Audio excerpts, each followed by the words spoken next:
everyone, and thank you for joining me today on the Onward Education Podcast. Today we are talking about kids who are finding it hard to go to school right now. Or maybe they're finding it hard to go to hockey practice, or baseball, or dance, or play dates. So if your child is feeling that kind of anxiety, then today's episode is for you. Because I've seen lots of kids go through these phases. And the good news is that it rarely lasts. Usually this is a period of stress for them, and once we help them work through it, they're able to move on, and it doesn't last forever. But I know it's really hard for right now, when you want so badly for your child to engage at school and to participate in those play dates and jump on the ice and be ready to go because you know they really love skating. So these things are hard to process as a parent, but it does get better. So one reason that your child may be withdrawing from all those extracurricular activities, from school, from engagements with friends, could be because they are afraid of getting it wrong. And I say it as a general term because it really could be something very general, a sense of, I don't know if I'm good enough. I don't know if people are going to like me. I don't want to disappoint my parents. I don't want to disappoint my teacher. I don't want to disappoint my dance instructor. And sometimes this shows up as, I don't want to go.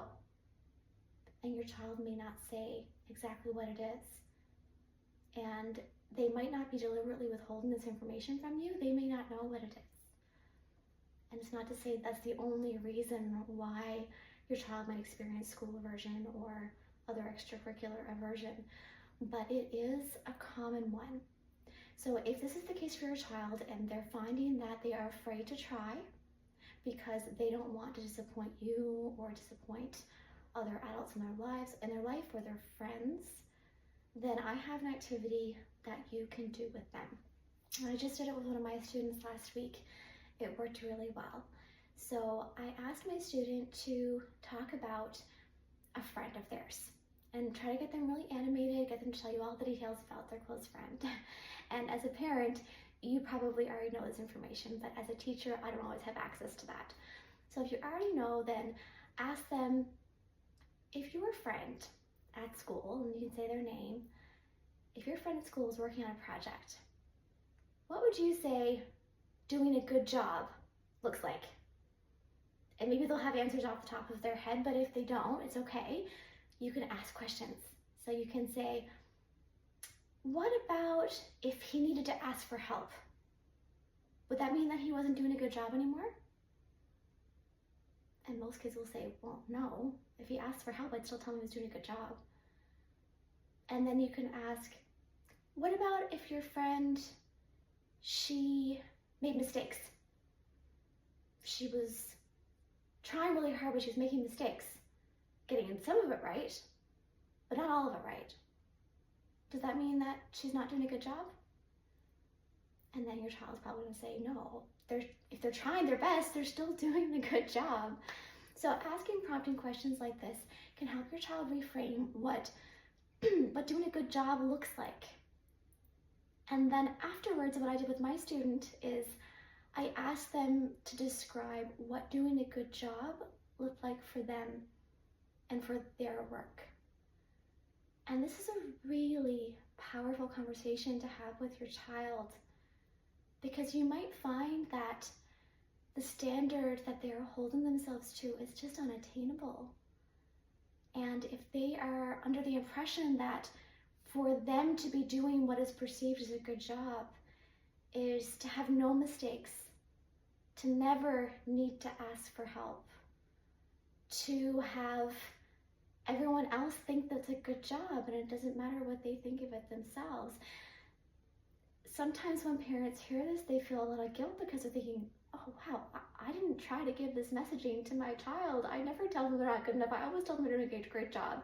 So I'll just pause here to say, this is not your fault, parents. This is more than likely not messaging that has come from you. That's not to say you shouldn't reflect. So if you do feel like maybe you've been sending that message to your child, and obviously that will be cause for reflection. But most of the families that I work with, my experience has been that this has nothing to do with the parents and their parenting style or anything like that. It tends to be something that comes from within your child, and they are putting that pressure on themselves. So it's our job as parents and as teachers to help our child speak a little more friendly to themselves, and to really consider that the ways in which they're that fabulous friend to the person that they care so much about, they need to learn to talk to themselves and treat themselves with that same kind of love and patience. So sometimes getting them to come outside of the situation and really define what doing a good job looks like for other people, it can help them reframe what they think doing a good job looks like for themselves. And once they're able to accomplish that, you may find that they no longer have that aversion to wanting to go to basketball or to go to dance or to go to that play date, because they'll feel a little more comfortable going and maybe making a mistake. So I hope this was helpful today, and I hope you're able to take this exercise to do it with your child, and that it will bring a little more peace to your home.